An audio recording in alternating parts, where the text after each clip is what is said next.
the issue that was plaguing us over the last couple of days. Good work, Judah Wickower. I'm sure Ginny Who is going to be happy to hear this. So if you watch on Twitter, give us a retweet and a like. We're going to try an interesting topic today. Ginny Who gave us the retweet. She's very pleased for this, Judah. We're going to try Time Clock Thursday. And on Time Clock Thursday, we're going to give you 9 news items, 3 minutes each, on a fast-paced edition of the I Love CVille show. Bill McChesney, welcome to the program. Facebook, hammer that like button. Hammer that like button now, please. We work hard for you. The only thing we ask in return is a like and a share of this program. Do it on LinkedIn if you could, please, as well, sir. And sir, what's the opposite of sirs? Ma'ams? Ma'ams, madams. Madams? What are we in, a brothel? Is madams the preferred nomenclature? Sir and madam. There. Sir and ma'am. Mr. DL, welcome to the program. We love you, Mr. DL. All right, let's rock and roll, Judah. Quiet on the set.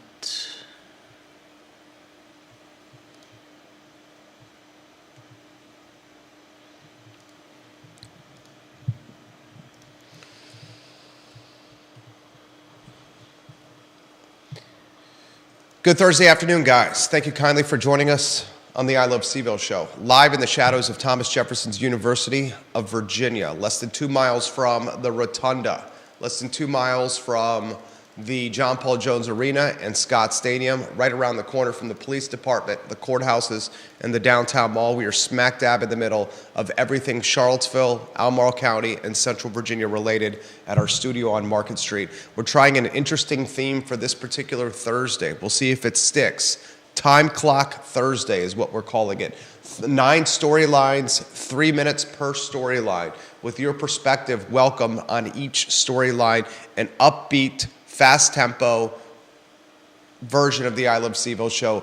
Giddy up and get ready. Judah Wickower, 2-shot. Let's weave you into the mix on Time Clock Thursday. I will keep the time. Eventually, what I would like to see is a stopwatch on screen that you could reset every 3 minutes so the viewers and listeners can see the time per topic matter. However, I will start with the first one. Are you ready, my friend? Yep. On your mark, get set, let's go. It's the first one. Unfortunately, this is tough news for Madison County, Virginia. Richmond-based company Evergreen is laying off 100-plus workers with its Plow and Hearth division and brand. Plow and Hearth, ladies and gentlemen, its warehouse and its outpost is headquartered in Madison County. One thing we know about Madison County, there's not a lot of job opportunities out there. And when one employer like Plow and Hearth closes down, and it's literally happening right now, the job cuts will be effective in early May. 107 workers laid off, almost every single one of them, guys, from the Madison County Plow and Hearth brand.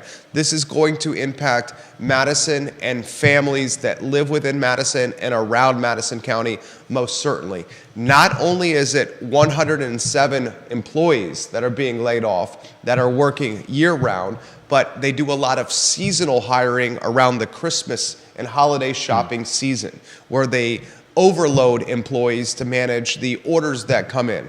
Unfortunately, Plow and Hearth has seen sales struggle, and the sales are struggling much like you've seen with some of the other internet retailers such as Amazon, Walmart, and Wayfair that have seen some sales slip. This is tough news for Madison. This is tough news for the community. Plow and Hearth, a brand that's been around for a very, very long time. The Richmond-based headquartered company Evergreen is looking immediately to do something differently with its factory, its warehouse space in Madison. Employees were surprised by the notification and the news. Not many jobs out there, Judah Wickower. 107 now taking out of the Madison County ecosystem. I know folks directly impacted by this, and they were shocked, they were taken aback, and they were surprised. Anything you want to add, or you chalk this up to big retailers with internet presence and economies of scale squeezing yet another little guy out of the ecosystem? That is often the case. I don't know the details of this one in particular, but I wouldn't be surprised. Plow and Harf's web store expected to be taken down in the fall. 2 remaining stores north of Charlottesville for Plow and Hearth will continue to operate, but they are shutting this brand down. Next topic, Judah Wickower on the Time Clock Thursday. This is some breaking news for you. This was passed along to me by my wife as I reset the clock. Burnley Vineyards is for sale. Burnley Vineyards is located in Barboursville, Virginia. Judah's got photos that he's going to rotate on screen ASAP. The asking price, $2,900,000 for Burnley Vineyards. $2,900,000, the asking price. 25.7 acre opportunity here. The tasting room, guys, is, how would I characterize the tasting room? Antiquated? Are you rotating the photos on? Mm-hmm. I'd say the tasting room is a bit antiquated. The structure that you're purchasing is 4,500 square feet. This opportunity happens to come just a mere weeks after Whitehall Vineyards was listed for sale. So this is the second Monticello area vineyard to hit the market. Whitehall Vineyards a couple of weeks ago listed for $12 million. Whitehall is also being offered in piecemeal capacity where you don't have to buy the whole, what's the phrase, kit and caboodle? Yep. You can buy a portion of the land at Whitehall. You can buy the entire kit and caboodle. You can buy just the tasting room. You can buy the manor house. They're trying to piecemeal a deal together. So 2 vineyards in the Monticello area have hit the market for sale. What intrigues me about this, Wine Enthusiast magazine just called the area the #1 wine region in the world. So I'm left with this thought process. Are the folks at Whitehall Vineyards and the folks at Burnley Vineyards trying to capitalize on global notoriety to get top dollar for their businesses? Is that what is happening here? Or are we seeing a saturation point of vineyards and wineries in this area, and that's why 2 have hit the market in about a 2-week time frame? Could just be the right place, the right time, with rates going down slowly. Rates aren't going down. What? Rates have gone back up. How far up? Far enough in that people aren't buying? December, January, they drop below 7. Now, healthily above 7%. Okay. It may just be that the families owning these places felt it was time to move on. And you're right; they may be capitalizing on the news that the Charlottesville wine region is top of the world. My bet, the wine enthusiast attention, where Charlottesville and the Monticello area was named Wine Enthusiast Region of the Year in the entire world, is incentivizing winery and vineyard owners locally to list their labors of love. Could be. That is what my bet is. The vineyard, winery, tasting room experience, the bottling of wine for off-site consumption sales, it is a brutal business. And today, Burnley and Barboursville, that is breaking news for you, has hit the market. A $2,900,000 asking price, 25.7 acres in Barboursville. Next headline, Judah Wickower. The legalization of retail weed. We are on the cusp, a third time of making this happen? Yeah, pretty much. Governor Glenn Youngkin has done everything possible to keep retail weed sale from happening. I think he just doesn't care. I think he's... Oh, I think he cares. You think he cares? I think he absolutely cares. Okay, well... I think Youngkin has shown that he is opposed to retail weed sales. Yeah. If McAuliffe had beaten Youngkin, we would have already had retail weed sale. Yeah. Youngkin won because McAuliffe put his foot in his mouth when it came to parents should not have a say in their kids' education. That pushed Youngkin into the governor's mansion, and Youngkin, one of the things he did was kibosh retail weed sales. Yeah. Now we're on the cusp of that not being a reality anymore. The thing is if you know where to buy weed in Charlottesville, in Albemarle County, or Central Virginia, you could already do it in a retail capacity anyway. There's multiple spots in Charlottesville, and I'm not going to blow up anyone's cover here, but there's multiple spots in Charlottesville around the downtown mall alone where you can walk into a storefront building. You can show a photo ID.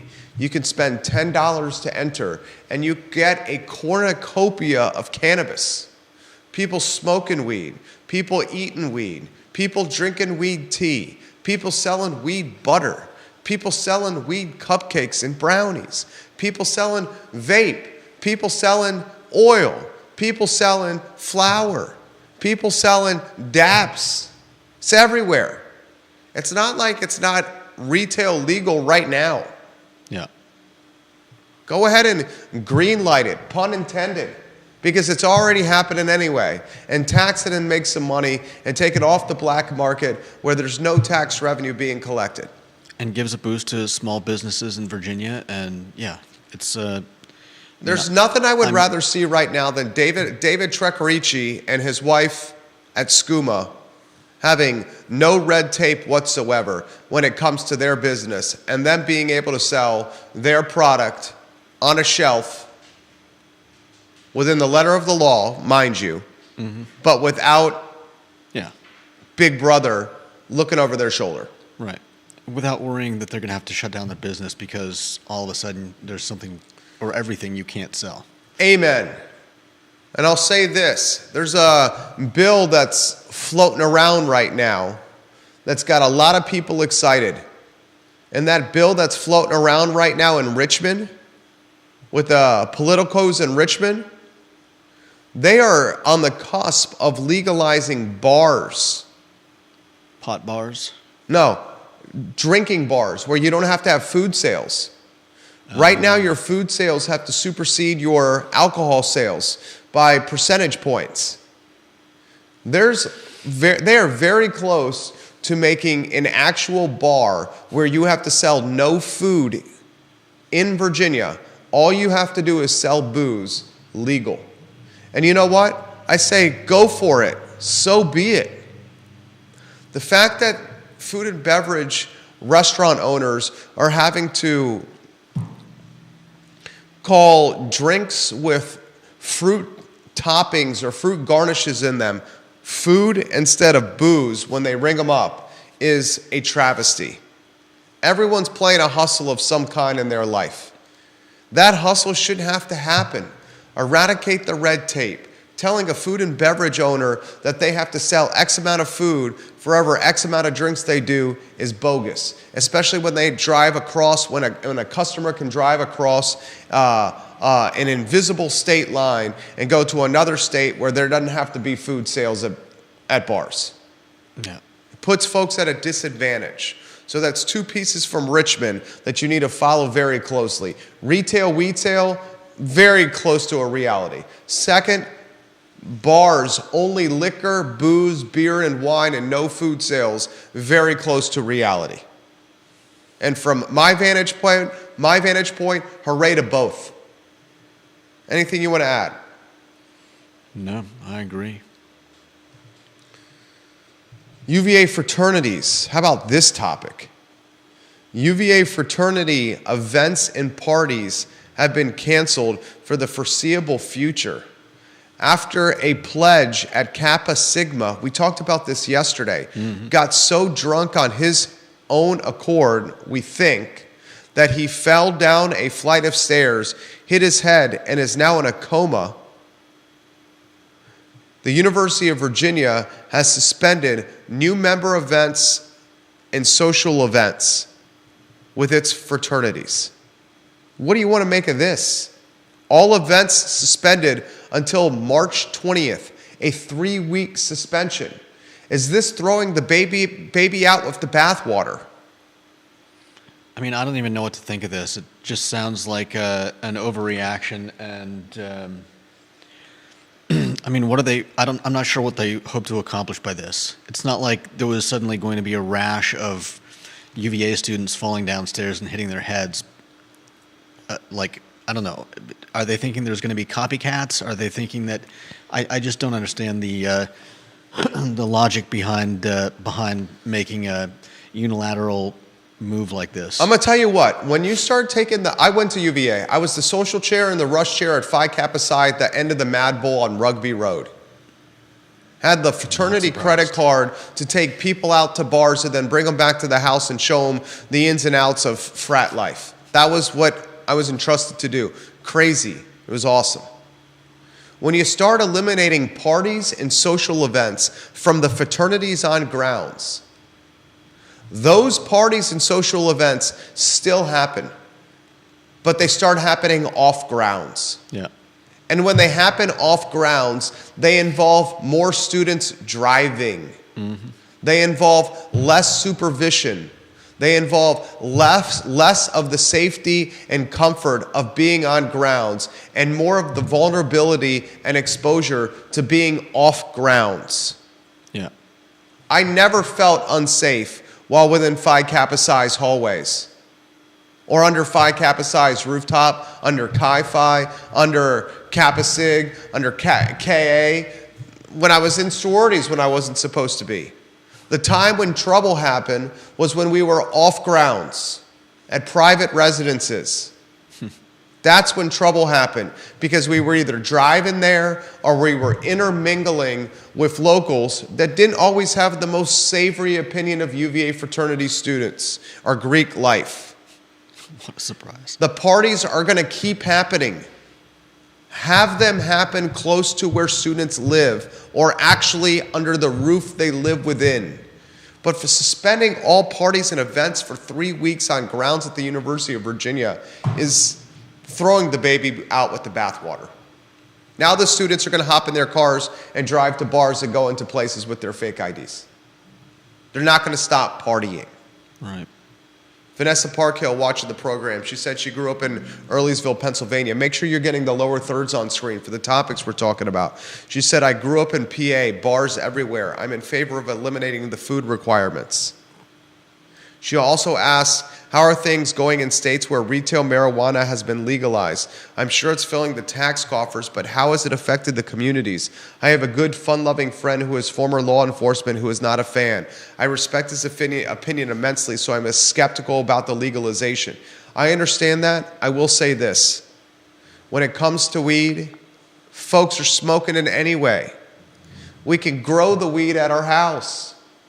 We can carry the weed on ourselves. We can carry ounces of weed on our person. We could smoke the weed on the downtown mall. We could smoke the weed on West Main Street.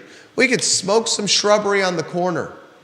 We could do whatever we want when it comes to the flower, when it comes to vaping, when it comes to getting blunted, when it comes to eating a heady cupcake.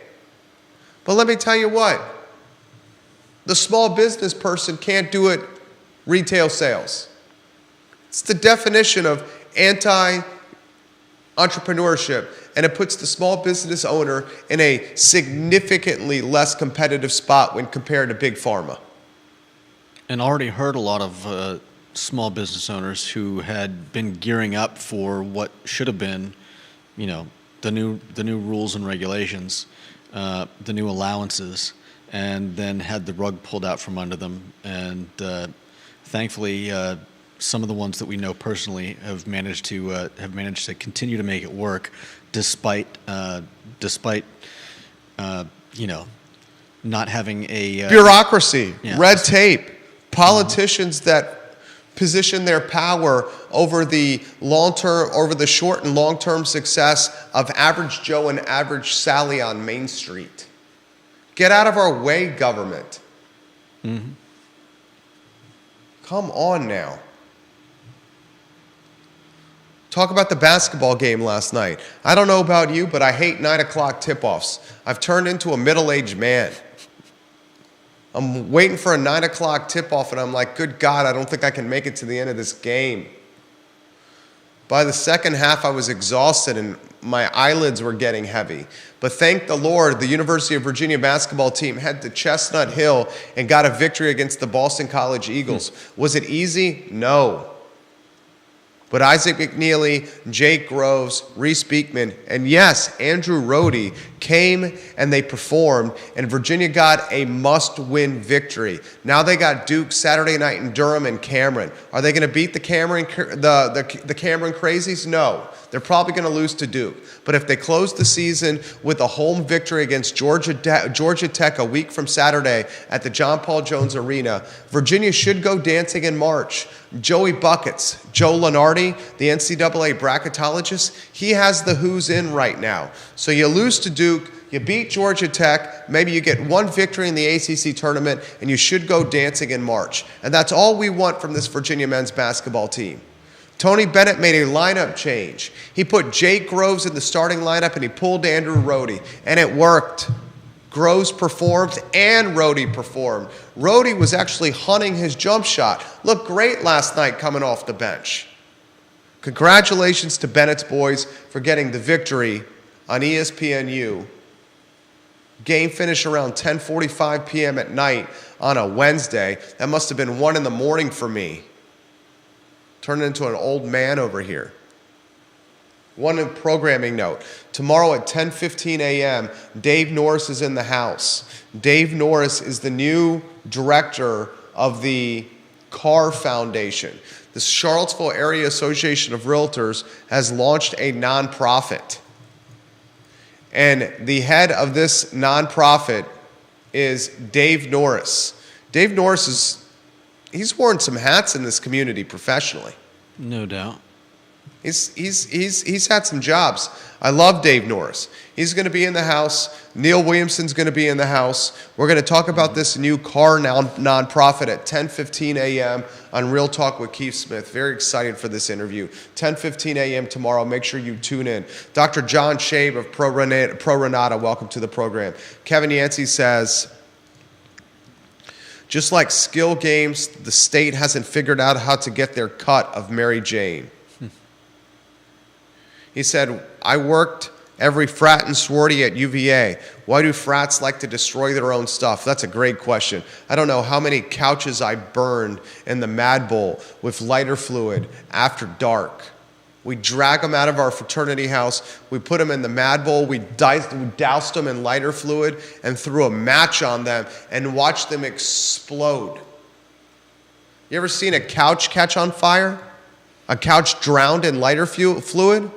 Not in person. Then no. you've never seen anything go up in flames that almost burns your eyebrows.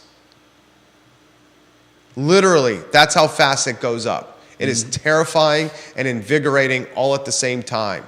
We then scurried back into our house as if rats when the lights were turned on in the back alley of a restaurant in the downtown mall.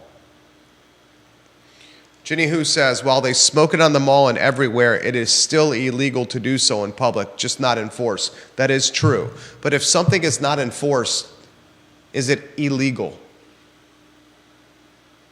If you can walk down the downtown mall by multiple police officers smoking a joint and they don't do anything, is it then legal? Might as well be. If it's a 25-mile-an-hour speed zone and everyone goes 35, is that 10 miles over the 25 actually speeding? If a tree falls in the woods and no one's around to hear it, does it actually fall? That's Time Clock Thursday, a new theme we're trying for Thursdays on the I Love Seville show. Judah Wickower and Jerry Miller. So long, everybody.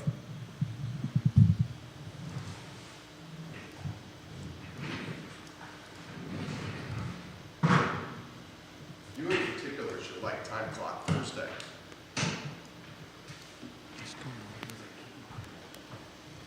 For obvious reasons.